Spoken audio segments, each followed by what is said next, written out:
nice. Okay, so those of you who want to change your posture, go to the toilet. I usually call it the letting go rooms, and do some other letting go over there. There's some people outside, but it's warm tonight, so some people like staying outside. But there's also space up the front, so if you want to come further up the front, I don't know, it's really necessary this evening.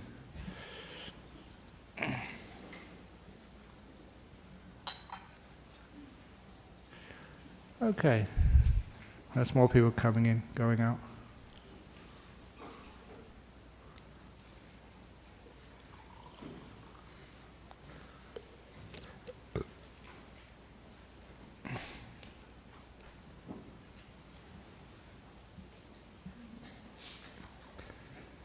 Very good.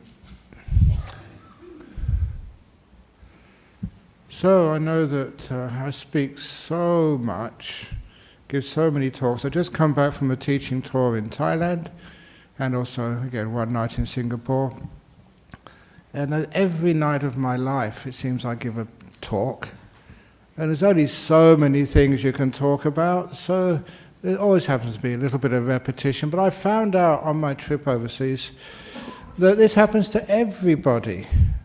And there was a story about, a long time ago, that Professor Albert Einstein, he was on a teaching tour of universities in the United States, obviously quite a few years ago now, and they arranged to have like a car and a chauffeur for him as he went from university to university, because he was a very famous man. And he was teaching all these professors and other researchers about the latest discoveries in his main field, which was relativity. And his driver was listening to him every day as he kept sort of practicing his speech. And then when, after many, many days, the driver said, "Look, I've been listening to you so much over the days, always the same sort of stuff you're talking. I could probably give the speech myself," said the driver. And so Professor Einstein actually replied, "Well, why not? Give it a try.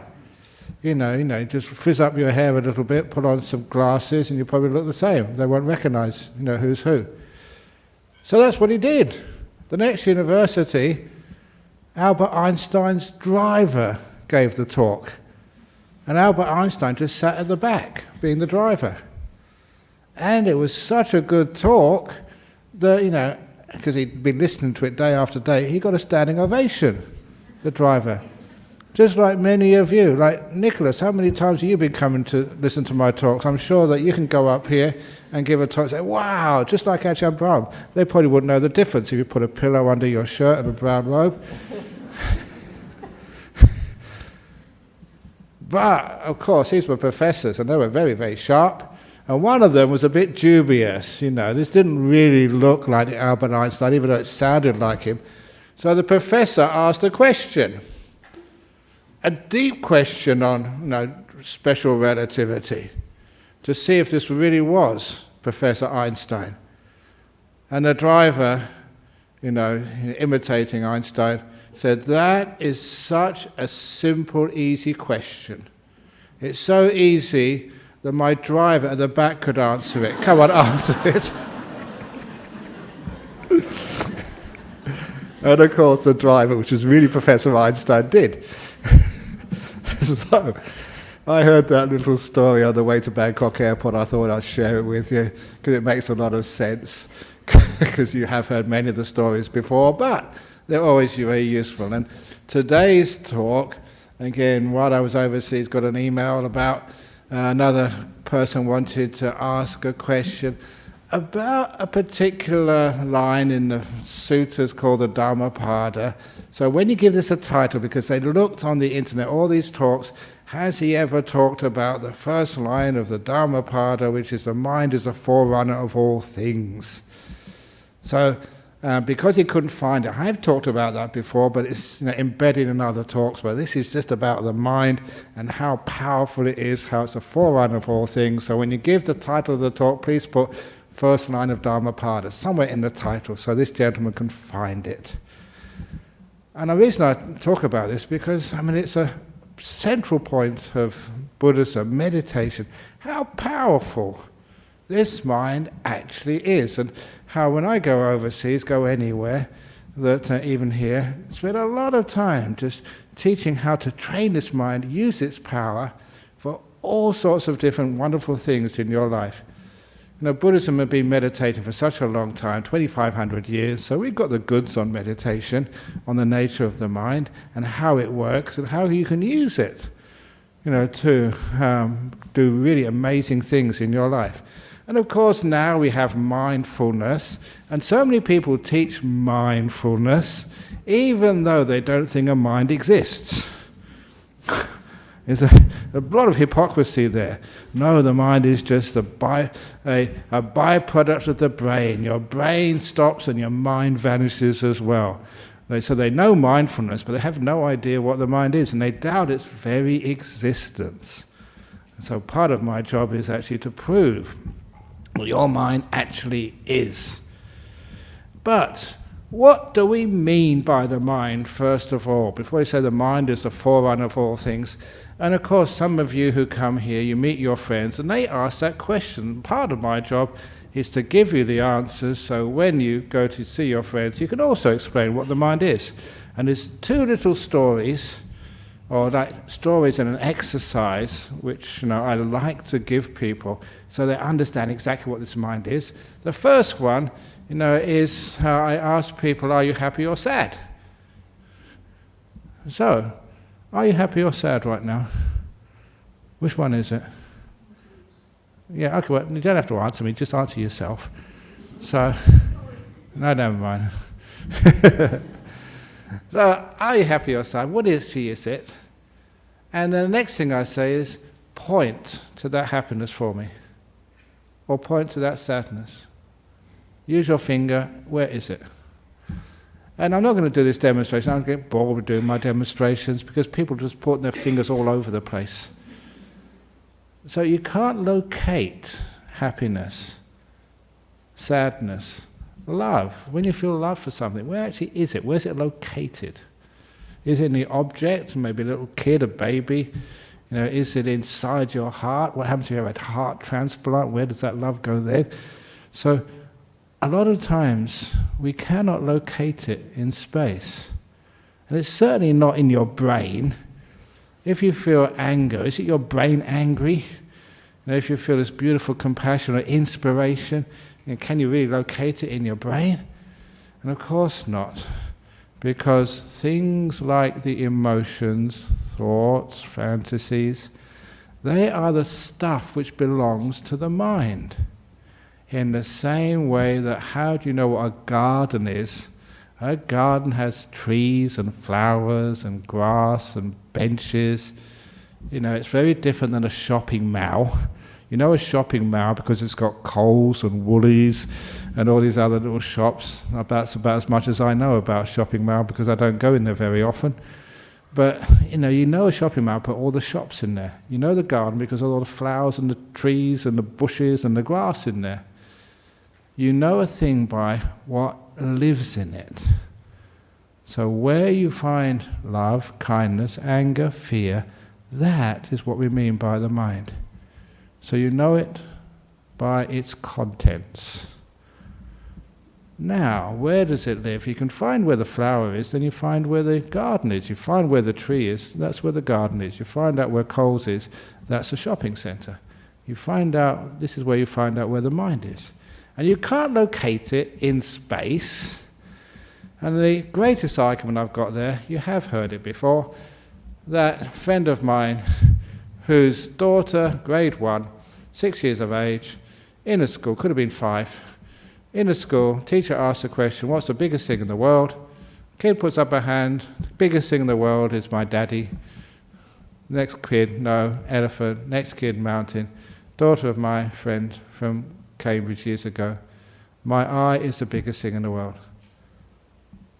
Why is your eye the biggest thing in the world? Well, said this little professor, she did become a professor, went to Oxford, got a PhD from Oxford, so a pretty smart little girl. And she said, because my eye can see her daddy, it can see an elephant, it can see a mountain and so much more, if all of that can fit into my eye must be the biggest thing in the world. What it's doing there is just changing the perception to actually get an answer which you don't expect, but which is very accurate and true. If all of that can fit into your eye, imagine how big your eye must be. And when he sent me that answer many years ago, I responded by saying 9 out of 10, but not 10 out of 10, because your mind, this thing we call the mind, it can actually see everything you'll see in the real world. It can also imagine things you can never see. And it can hear and smell and taste and touch real feelings and imaginary feelings, and it also can know things you'll never actually sense in the real world. Your fantasies, your dreams, your hopes. So everything you'll ever experience, everything you ever can experience, can fit into your mind. So the mind is the biggest thing. I deliberately never said biggest thing in the world, because the world can be known, therefore it can fit into your mind. Now once you get that concept, a different way of looking at it, mind is not located in the brain or in the heart or anywhere in your body. The body is located in the mind. A different way of looking, and far more accurate and meaningful. And that's the first thing, when the mind is a forerunner of all things. It's so big and so amazing. And once you can take that on board, then it's amazing just how this mind can create and do stuff. Again, when I was a student, one of the societies I loved going to was the Psychic Research Society, and one of the ways we used to do research on the power of the mind was hypnosis. And under hypnosis you can record it, repeat the experiments. There's so much stuff you can do with hypnosis to show the power of your mind. Now this is not just to do healing, on your sprained wrist or whatever you have over there, sir. It's not just to do that, but the experiment which really blew my mind and just how powerful this mind is was the old experiment where they put a nail in a piece of wood, convinced somebody under hypnosis that the nail was red hot, as if it's been under a blowtorch for half an hour and was glowing red. And then they touched that nail on the guy's skin. And because he believed it was red hot, of course he screamed in pain. I expected that because that was an emotional response. But what I never expected, but what I did see, was when the blister came up on his skin. That nail was just room temperature. You could touch it on a baby's skin and the baby wouldn't even move. But because his mind was under the impression it was red hot, it actually created a blister, a real red blister on his skin. His mind had created that. It wasn't just caused by material phenomena, because that nail was not hot enough to burn the skin. The mind had affected the body. Now once you admit that evidence, which was clear, done many, many times, you can understand if that mind can cause a blister on your body, can cause a wound and damage to your body, then why can't that mind also create healing on your body? Can actually take away or reduce the size of tumours, which can take away sort of psoriasis over your body. You can take away arthritis, which you can actually see on a scan that there is stuff actually growing on your bones. Or it can take away some of these other problems which face our modern world. I mean, physical stuff. And of course, it can and it does. One of the great things which I love doing, one of the talks I gave in Bangkok recently was at the hospital. I go to usually a couple of hospitals in Bangkok to give talks, and these are not to patients, these are to doctors. My next trip overseas is going to Hong Kong, and I was invited by one of the classes there was not ordinary, ordinary human beings, but these were the professors, the heads of department. I think it was in Queen Elizabeth Hospital, I forget which one it is, in Hong Kong Island, because they were really interested. These were people who were teaching and doing research, interested on just the power of the mind to affect health outcomes. This is not just the mindfulness which people hear about these days, which is really, really common. That's only scratching the surface of how the mind can affect health outcomes. And this is actually something where research is being done, and it's amazing how effective it is. And I'm very happy that people are actually using some of the things which I've discovered and been taught. One of the things which you find out as a Buddhist practitioner, just simple meditation, is a simple thing which mindfulness shows you, being aware of your body, that every emotion that you can feel has a corresponding feeling, physical feeling in the body. The mind is sad, it does affect your physical body. You have sort of love, the body actually changes, the physiology of the body changes. And in particular, I've used this with the anxiety, the panic attacks, which do affect many people in this world. You go for an interview and you stuff up because you say the wrong thing, you're just so afraid. You go for a driving test. You can drive so well when no one's around and you're being tested on this. And you do sort of an exam like kids do at school. And if it wasn't they could answer all those questions easily, but because it's an exam and your future depends upon it, the anxiety gets so strong that they stuff up. So much of life, we are not successful, we create problems for ourselves because of anxiety and panic. And sometimes people try and take medication for that, and sometimes a medication for anxiety it usually has side effects, and sometimes it doesn't even have the proper effect. It's just like a placebo, many of the medications for anxiety which people take. And I know the doctor in front of me here, she told me that she tried Ajahn Brahm's method of dealing with anxiety with a patient on oxygen because she was so anxious she couldn't breathe properly, and tried Ajahn Brahm's method. But when I was in Thailand, one of the doctors there said she'd heard me the year before, and she tried it as well. How'd it go? It worked, of course. Now in Thailand, you can get away with that much more easily than in Australia. Because in Thailand, they're Buddhists, and if a monk says it, they'll just do it. And that's almost as good as if the research has been published in the Lancet or something, because that's their faith in the monks. But over in Australia, United States, Europe, you have to have it published, first of all, in a legitimate journal of science before people take it seriously. But because it was Thailand, she took it seriously. This was a pregnant lady.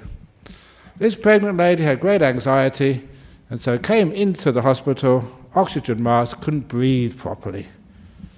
Just the panic, the anxiety.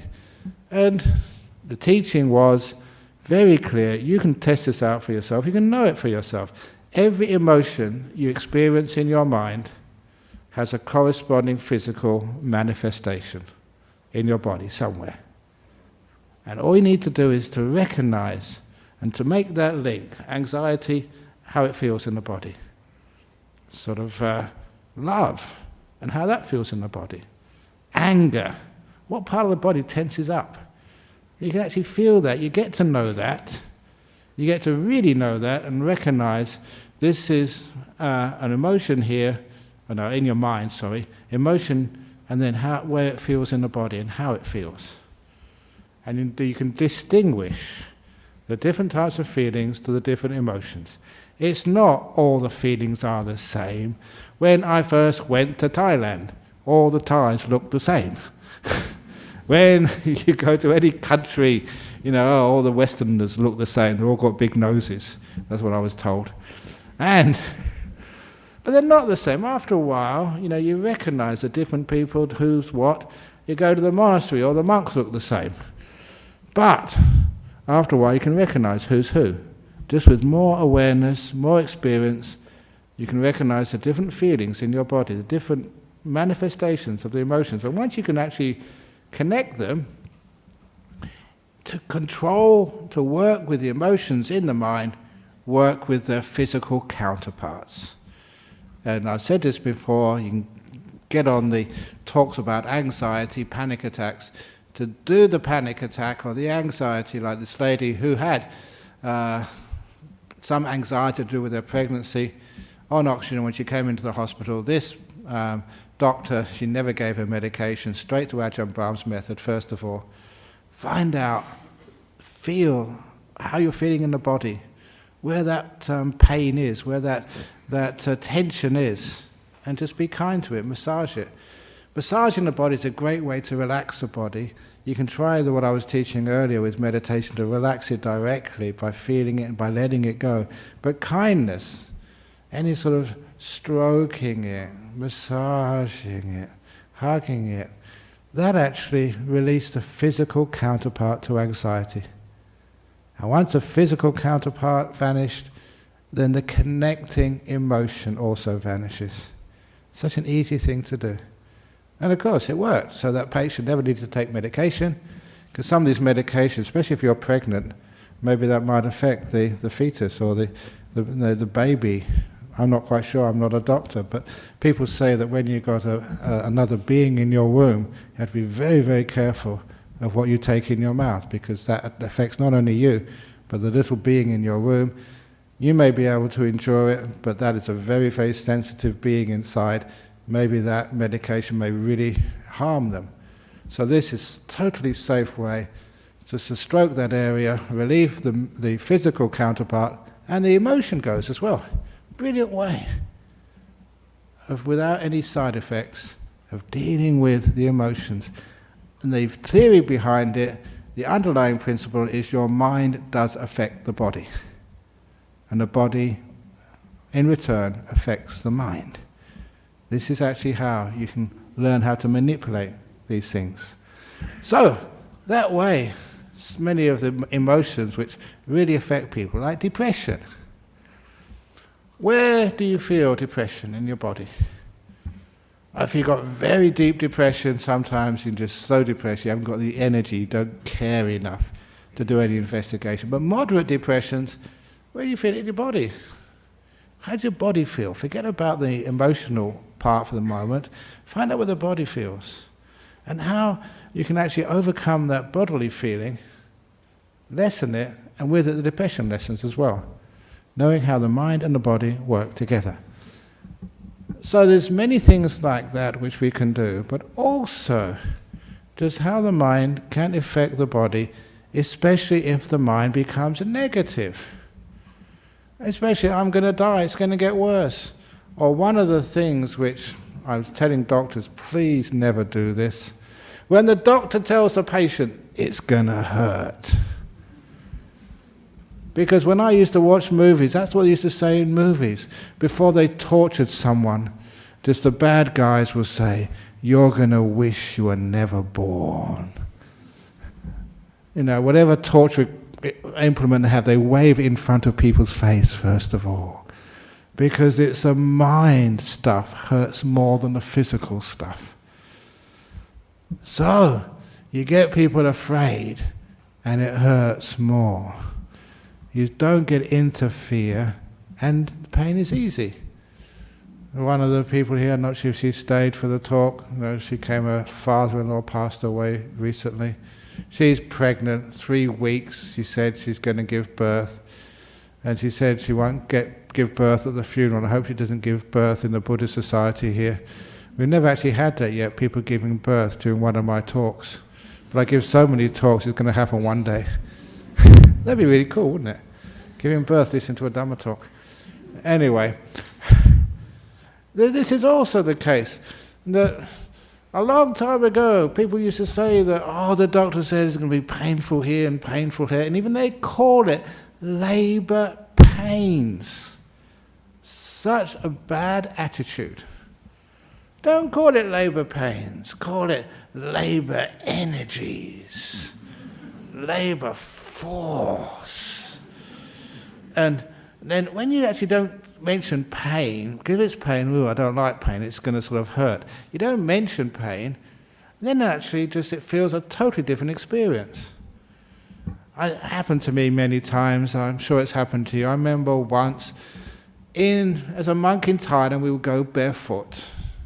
Always especially on arms round without any shoes on. That was actually one of our rules, like simplicity and humility. Because in those days, that shoes were only for very rich people. So, walking back from arms round and trod on a 4-inch nail, a rusty one. And it went almost right through my foot, when a couple of inches, didn't actually penetrate up, but through the skin, but just almost. And I trod on that and it went right up into my flesh. Not but that much into the, maybe even more than that, into the foot.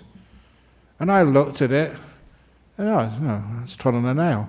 It didn't hurt at all. Until my friend said, "Oh, look at that, that's terrible." And as soon as he said that, it hurt like hell. And so I really, what do you do that for? So a lot of times you can actually understand the way the mind looks at physical things, it can actually make pain. Or it can make it painless. Certainly you can do that in hypnosis. Things which would really cause you pain. Apparently the first time hypnosis happened, remember reading some books about it, some doctors went to China. And it wasn't hypnosis, it was like acupuncture. They couldn't believe by sticking a few needles in to your skin, they could perform all these operations. And people didn't feel any pain at all. And they saw it actually works. And also, just like placebos, what was that case that I remember reading in the medical journal?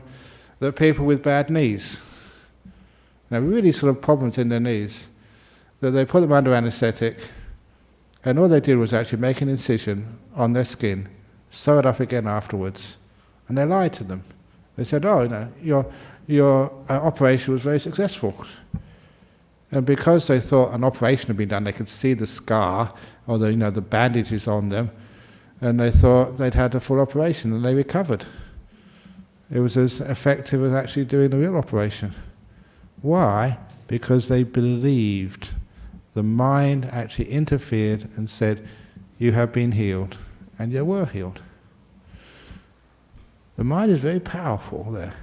The opposite is what, in Buddhism, what I keep on saying, fault-finding mind. If you have a negative mind, fault-finding, you actually create the problems in this world. For example, relationships. I talk a lot about relationships in this Buddhist society, simply because if the relationship goes bad, if you have problems, who do you come to talk to? Me.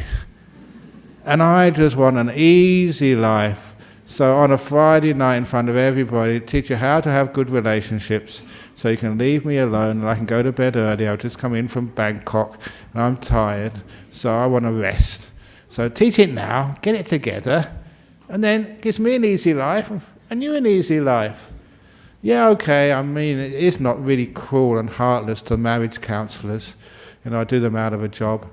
But nevertheless, there's enough people outside for marriage counsellors that taking a few of their clients away, I don't think they really mind. And also, actually, that some of these stories you hear here, there's one guy, a very wealthy guy, I was talking to yesterday afternoon in Singapore, and he goes to, I can't really name the name of this group on the internet. It's called a cult, but it's one of these New Age, how to be successful, change your mind sort of groups. Cost a lot of money to join and to keep going to course after course. Something like the old Scientology, but much more advanced than that. And he was saying that he paid a lot of money for one of these courses. I mean, really big bucks, 5 figures, 10,000, 50,000 for one of these courses. You know what they taught him?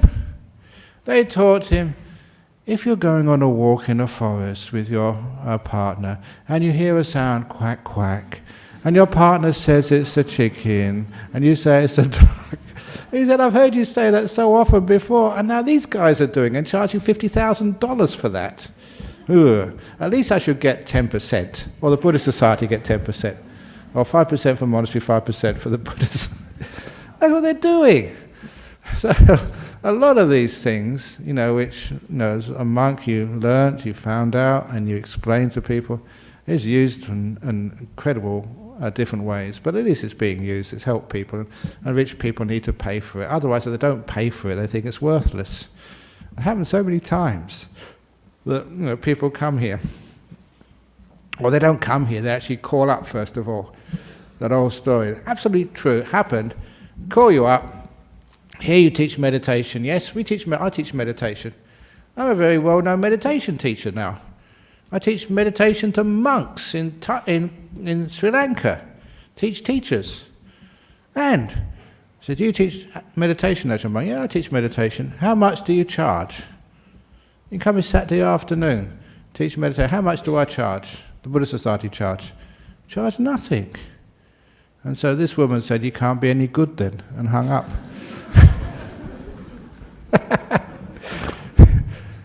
Would you do that? Because people think the more you charge, the better you are. If you give it for free, you must be hopeless. Maybe you do it for free to learn the tricks, and then afterwards, when you get better, you charge a bit more, and as you go up the career ladder of a meditation teacher, you get more famous, and you can charge more and more and more and more. But that's not the way that we operate. So instead, these days, when we somebody asks, they call up, they email the president, how much do you charge for a Friday night talk? What's the entrance fee in the box? You say, it's no charge. You don't say it's free. If you say that, then people think it's worthless. Honestly, some people are like that. So when somebody rings up our president and says, you teaching meditation tonight? Yeah, how much does it cost? He says it's priceless. It's a beautiful word, priceless. Because it means you don't have to pay anything, but it's not worthless. It's huge. Priceless is a wonderful word. So anyway, these things are used because they actually work. And the negativity, the fault-finding mind in relationships, why does that break up your relationship? If you find fault in your husband, you see his faults, it won't cure him. His faults will get worse. What you see, how your mind sees, you create. Just like if you believe that the nail is hot, it actually creates the blister. If you think your husband's having an affair, you create the conditions for him to have an affair. You don't trust him. The marriage starts to disappear. And the husband just does what you expected him to do. If you expect your wife to argue with you, then she will. Please never underestimate the power of the mind to create what you expect. I've used this many times. It's really amazing to see its effect. Where I've really used this is in prisoners in jail. Don't find fault with them.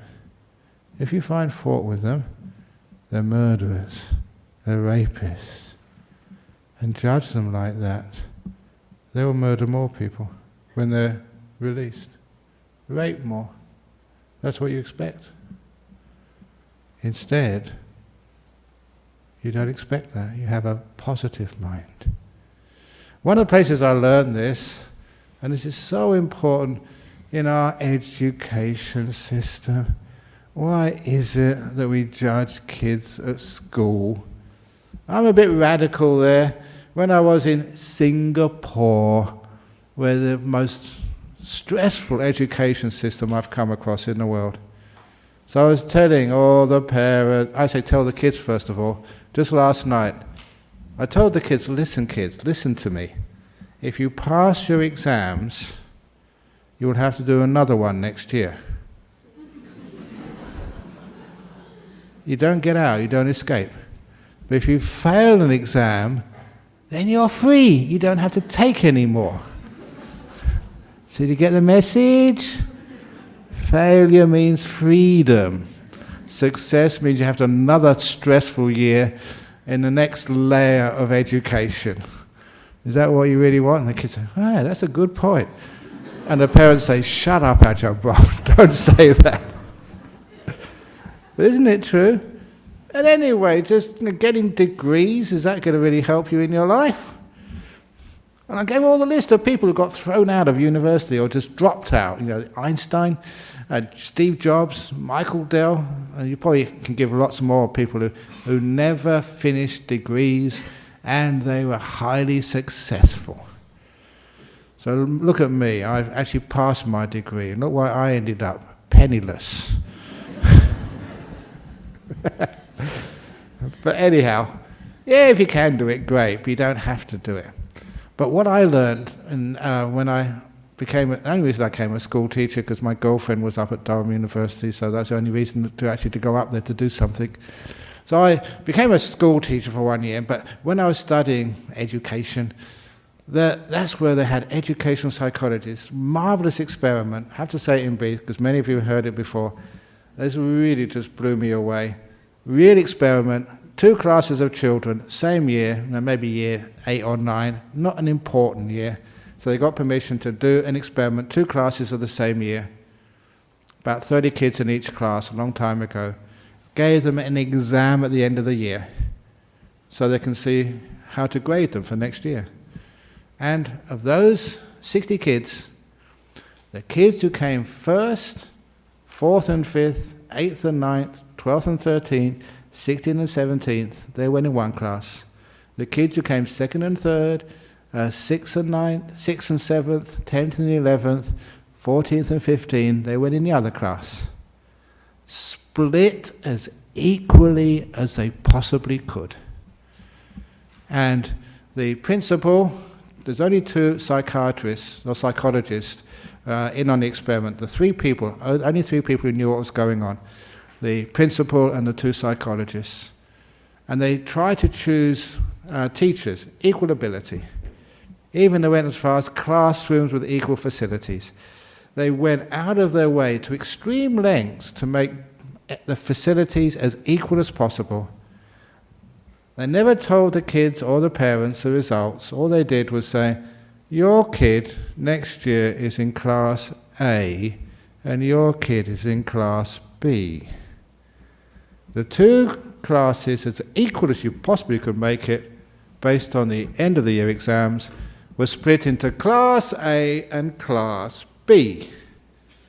And because the nature of our society and culture, we always assume class A is the top level and class B are the dummies. And that's what the parents assumed. Wow, how did you get in class A? You haven't done any work, you've been playing computer games all the time. But well done, son, carry on. I don't know how you do it, you're in class A, congratulations. And poor kids, other kids, you're in class B. Right, no TV for you. No extra, I'm going to get you extra tuition. I want you to go into class A. And that was, the kid who came number 2 in the whole year. Because the parents assumed class B were the lower half. So did the teachers. They thought that the class A was the top half from the year before. So they actually expected more, they taught at a higher level. And those who had class B kids, they never expected so much, so they never pushed them, they never taught at a level which would really inspire them, encourage them and improve them as much.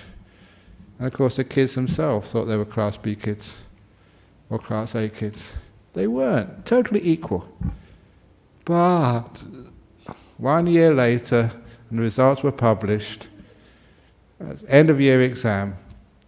Kids in Class A did so much better as if they were the top half from the year before.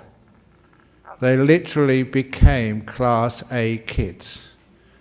And those who were in Class B did so badly, you could say that because they were called Class B and they believed B was bottom, they became Class B children. The power of belief, the mind, and how it all reinforces, one's belief that you're bad, you're hopeless. They became hopeless. Well, not really hopeless, but they came not as good as the ones in Class A. And that really shook me, because how much time do we believe I can't do biology? If you believe you can't, then you will never be able to. That I can't get to university because I'm a Class B kid. That doesn't mean anything at all. If you want to, you can. The power of the mind can either encourage you to go places you really need to go and you want to go there, or it can stop you because you think you're not good enough.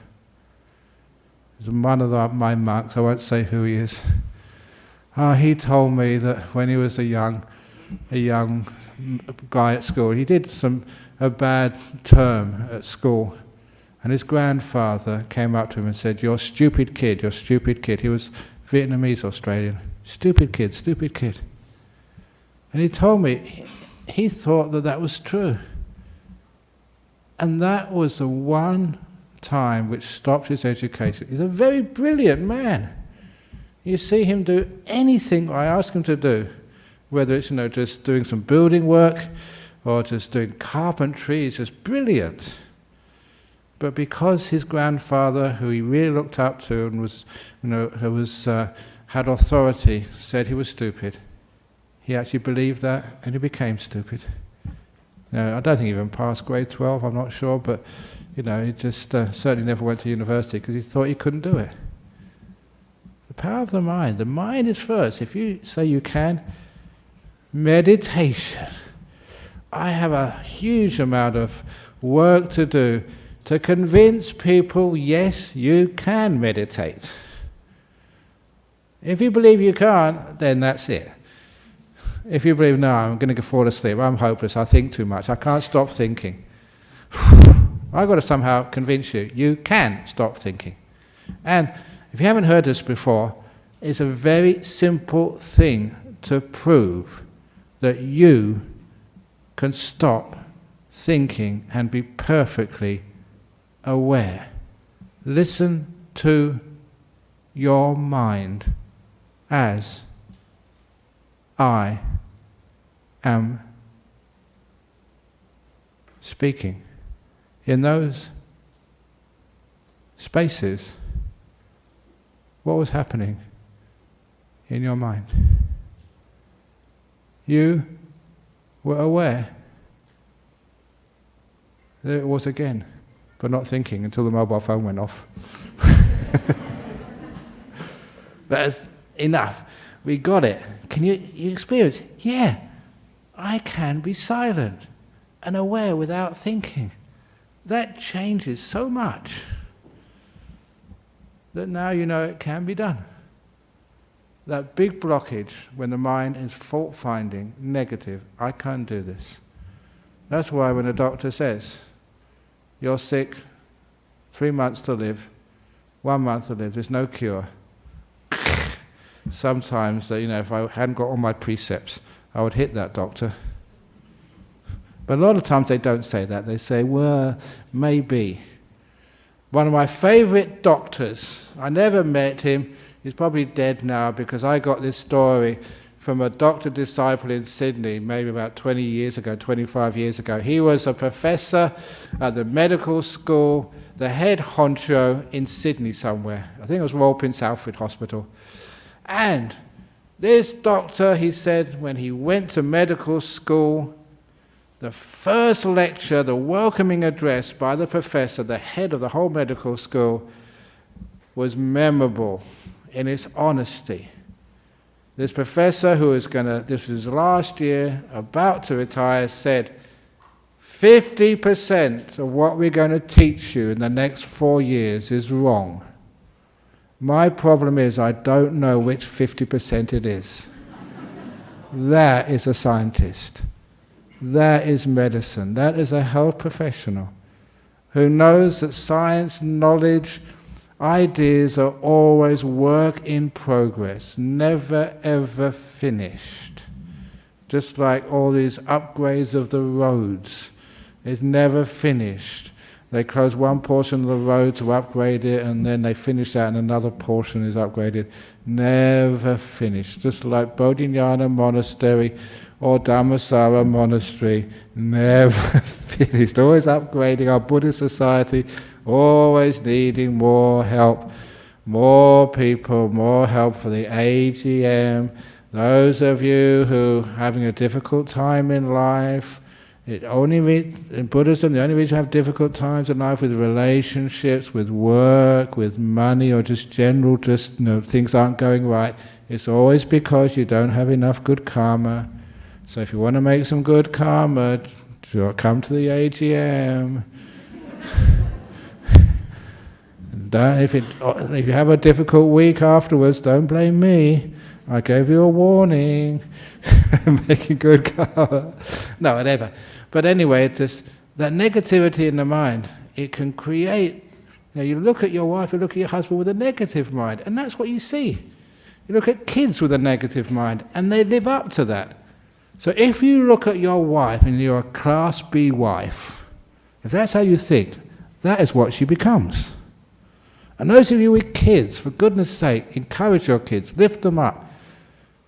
In other words, convince your kids, brainwash them that they are Class A kids, and then they'll become Class A kids. The power of your mind is huge. It's not only that, the power of the mind to create the world. How many of you, I always have to mention this every time these days, because this guy's in the news every day, Donald Trump. Now, what do you expect from Donald Trump? You create a Donald Trump. What you expect is what you get. That's the problem. We could have an election here in West Australia in a couple of weeks. Politicians, what do you think about politicians? What you expect, what you create, is what you will get. Don't underestimate the power of the mind. If you can expect, change your attitude. Don't call them Class B people. Then you get a better range of politicians. They will live up to expectations or live down to your criticism. Amazing just how the mind actually works. I'm trying my best. I'm only one mind. I need your minds to help. Expect more, see better, and that's what you will get in your life, in your career. In my career, I am, and I think I can say this without any ego, a very successful monk. Why? Why is our Buddhist Society of West Australia, and I travel around the world, put the best Buddhist society in the world? Certainly. Just on facts. Why? It's because we've expected it to be. Don't fault find. If you look at the faults, the weeds grow. If you look at the water the flowers grow. Very simple. What you create, what you expect, what you look for. The mind can create a burn. The mind, if it expects bad behavior, will create that bad behavior. If the mind can do other things, look at good behavior, it can create good stuff as well. That's why the mind is the forerunner of all things. And this is in other people's lives. We always can understand, yeah, in my life, yeah, I can understand that. I can actually change myself. Again, with a bit of belief, I can do this. 50% of what the doctor said we're going to teach you is wrong. We don't know which it is. So, follow the advice of doctors. They've got a good idea, but don't limit yourself by that. And maybe your mind can create amazing outcomes. When I go to the Cancer Support Association, Wellness Association over in Cottesloe, that's the sort of stuff I teach. Amazing results happen. They call them anomalies. They say, well, it shouldn't happen this way. You should be dead by now, but you're still alive. I don't know why. I know why. It is the power of the mind.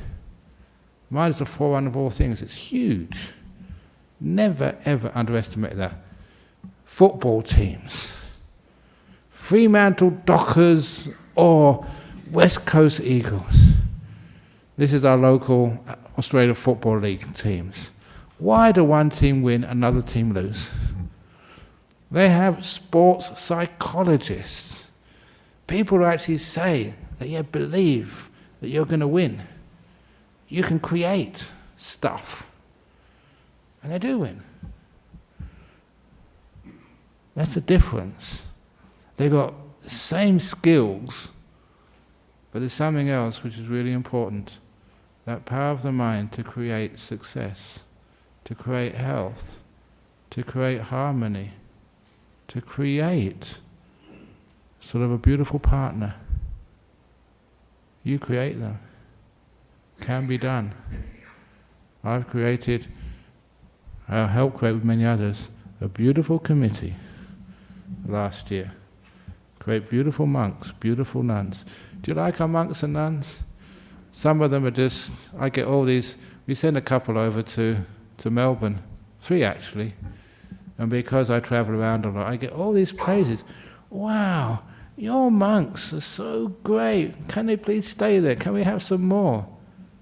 It's Bodhinyana Monastery, or rather Buddhist Society of Western Australia, is a high quality, world recognized brand. high quality. And people respect that. Why? Where did that come from? What is the training? What is the training, Sumangala? The training is just this wonderful building people up, the positive attitude, creating monks and nuns and lay Buddhists by the power of the mind. All these teachings you can get from the internet. You can read in books. There's something else you get when you come to a place like this. Sometimes, why do I have to go to Sri Lanka? Why do I have to go to Thailand? Why do I have to go the next time to Hong Kong? Well, actually, before then, to Canberra just for a couple of days. Why? Why do I have to travel and burn lots of fossil fuels and be really bad for the environment when you get all these talks on the internet whenever you want for free? And I say, no, we listen to that, we want to see it live.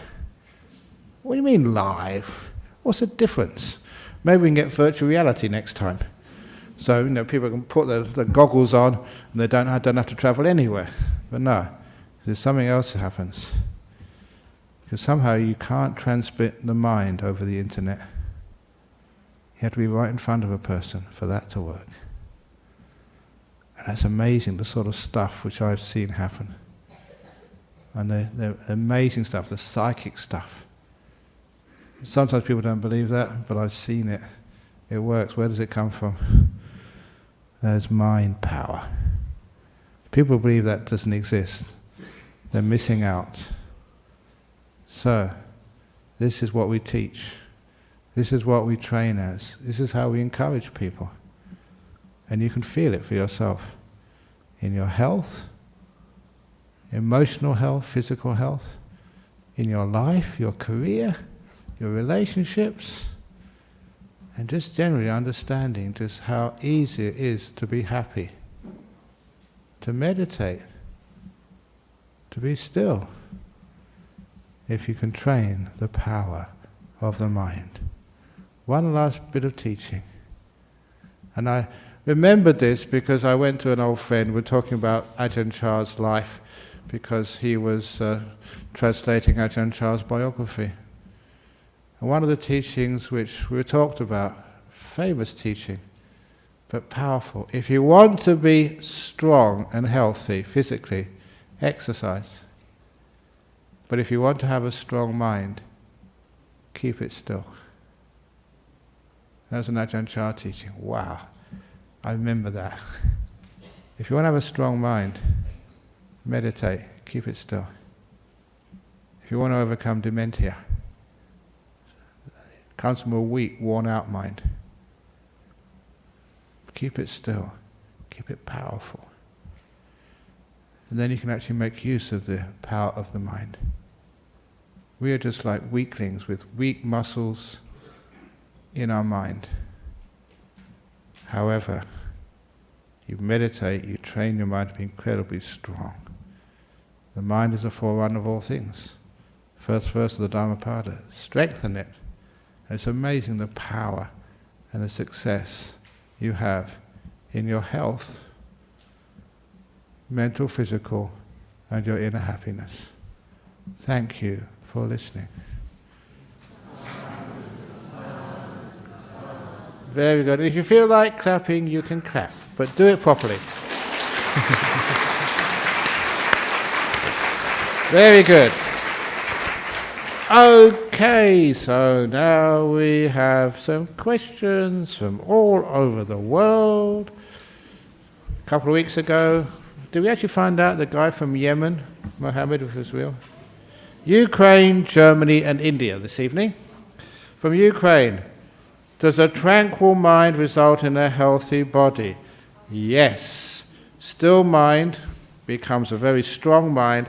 And when you have a strong mind, you can do amazing things with your body. So yes, tranquil mind does result in a very healthy, long-lived body. From Germany, I have chronic pain and breathing problem, and the pain causes me constant irritation.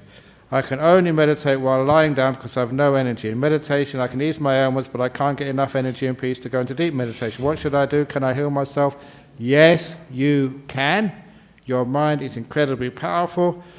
Personally, I remember having typhus fever, being in hospital about 3 or 4 weeks at this time. My memory is not clear on this, but it's a long time in hospital with a fever.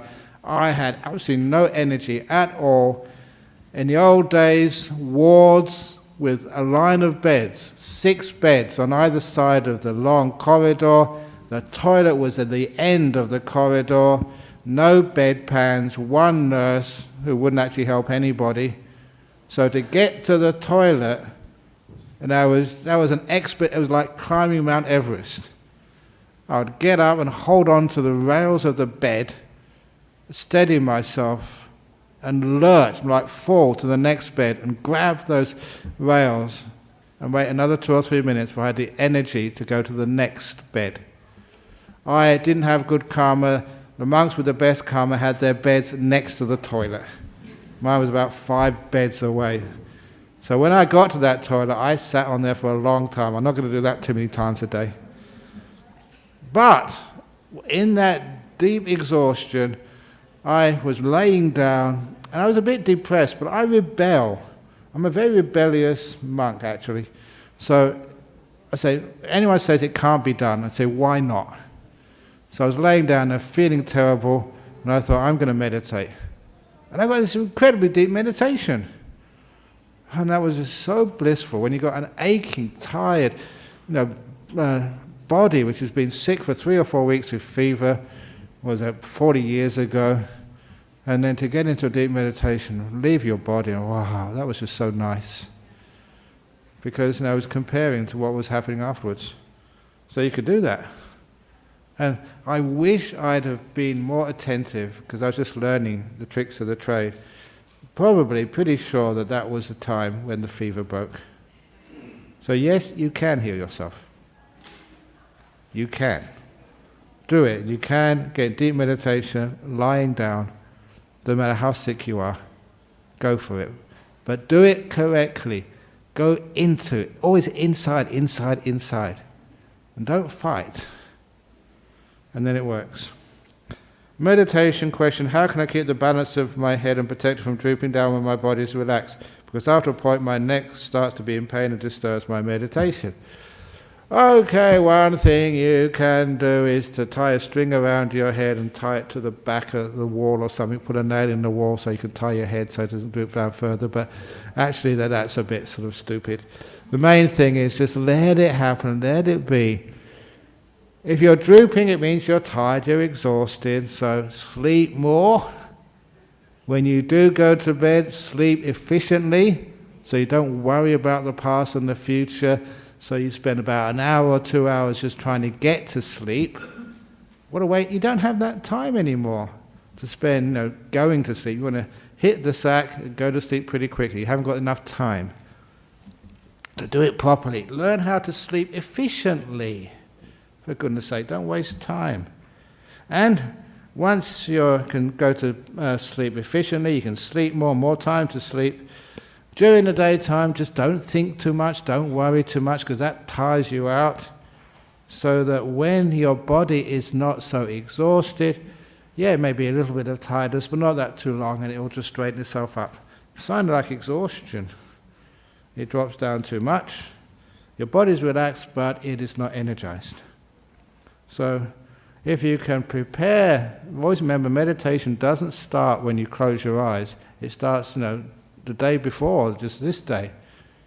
If you want to have deep meditation here, when you come here, you don't need to go around talking to people, having coffee and just exciting yourself. Come in this room early, and just meditate before the talk, and then when the talk comes, get inspired after, or when you do the meditation, you're already ahead of the game because you've got into it already.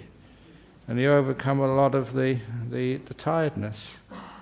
And that means that the neck pain, because you are drooping, you don't droop so long because you don't need to be so tired. You don't overcome tiredness by willpower. I'm not going to be tired. You overcome tiredness by wisdom, power and kindness. Learn how to sleep better, relax more, and don't do so much during the day. A lot of times people do stuff they don't really need to do. So be efficient. Okay, any questions from the audience here? Yeah. Do you believe on average, they said we use 5% of our mind? Oh yeah. No, I don't believe that at all. It's not up to 5%. Not even a fraction of that. Because look, if you ever get into a deep meditation, after you come out, your mind feels incredibly powerful. And you can understand why people can do these amazing tricks. Because it's really energized. Really powerful. And so, that is one of my tricks. I should be really exhausted. Long trips, busy life. And people say, Ajahn Brahm, can't you take a rest tonight? You've just been talking all over the place in Bangkok and Singapore, not having any rest. And come over here and just give a talk at a Friday evening. I said, how do you do that? And I'm telling you how you do that.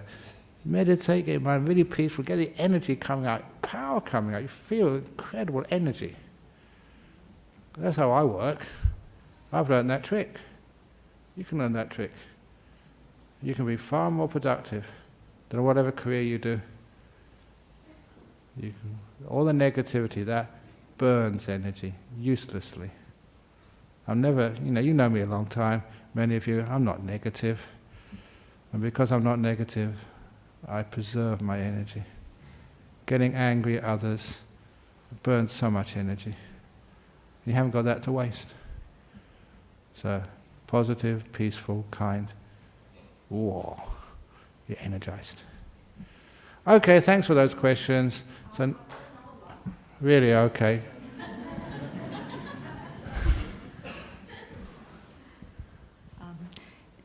Thank you for tonight. It's always fantastic, amazing. Oh, thank you for that question. I'd just like to share something on the power of the mind. Last year, I went to Sydney to do a walking on coals workshop, and everyone said, "Oh, it's too, just don't worry about it. It's ridiculous. Don't bother." And I went and I thought, oh well, I can look if it's too hard. But we got so psyched up, it was fantastic. We actually broke blocks first with our hands, with chopping, and really feeling that force coming in.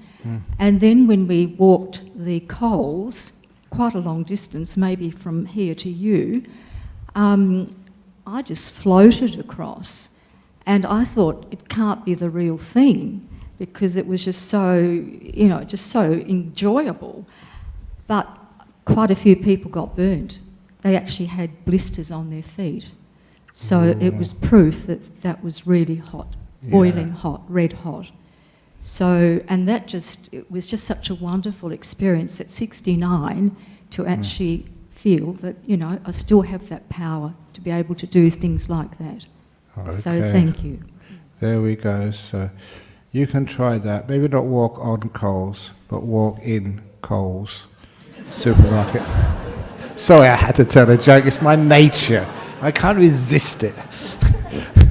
Okay, but thank you for that. But that's very true. Amazing what people can do if they have a powerful mind.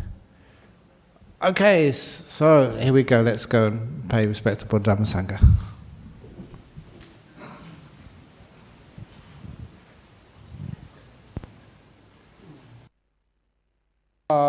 Samma Sambuddho Bhagava Buddhaṃ Bhagavataṃ Abhivademi Suwakato Bhagavata Dhammo Dhammang Namasami Supatipano Bhagavato Sāvaka Sangho Sanghang Namami